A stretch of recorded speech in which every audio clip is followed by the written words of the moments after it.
One morning, Donald Trump wakes up in the White House with his signature hair perfectly in place, only to notice chaos on the Resolute desk. His presidential papers, crucial plans, memos, and maybe a few tweets, are being chewed by none other than the presidential dog, Baxter. Baxter.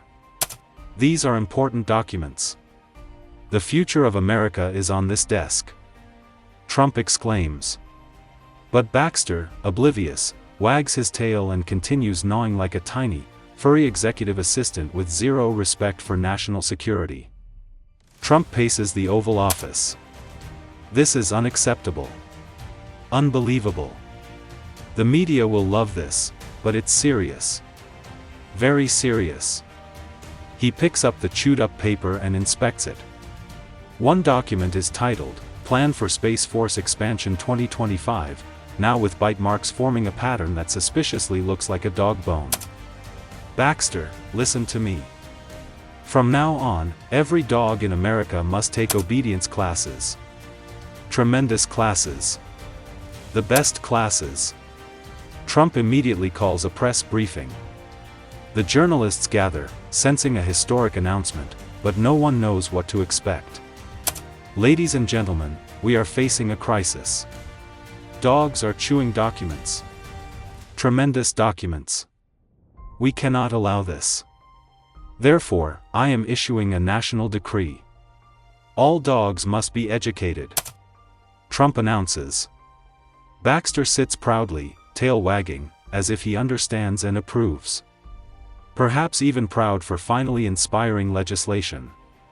News spreads like wildfire. Social media explodes. Memes appear within minutes, Baxter as the first ever canine influencer, wearing a tiny suit and holding a pen. A journalist asks, Mr. President, do you really think this is necessary? Absolutely. Tremendous necessity. Dogs are part of America. Great animals. But if they chew my papers, it's a disaster. Total disaster. Trump replies. Dog trainers from across the country scramble to create courses. How to stop your dog from chewing classified documents and advanced presidential tail wagging etiquette become trending workshops. Even Congress gets involved. Senators debate whether there should be a fine for misbehaving dogs. Trump insists there should be one, but mostly it's about respect. This is about respect, folks. Very important. We love our dogs, the best dogs, but they must follow rules. Tremendous rules, he says. Baxter attends a Senate hearing. He sits on the podium, chewing a pen casually, reminding everyone, I am still in charge. Trump tweets, Baxter is leading the way. Dogs of America must behave. Hashtag Great American Decree. Weeks later, obedience classes are in full swing. Dogs everywhere are learning proper etiquette, from not stealing sandwiches to sitting politely during TV interviews. Baxter, now officially titled Chief Canine Officer, receives a medal for his contribution to national security. He barks, everyone claps, and Trump gives a thumbs up, proud as ever. Yet, not all dogs are happy.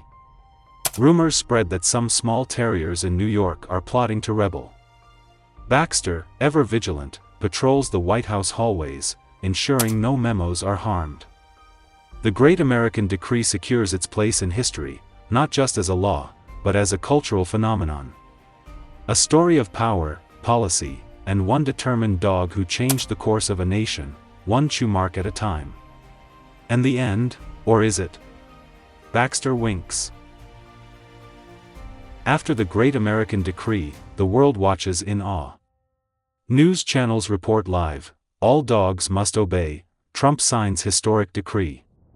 Talk shows invite experts to discuss how this unprecedented law will affect everyday life.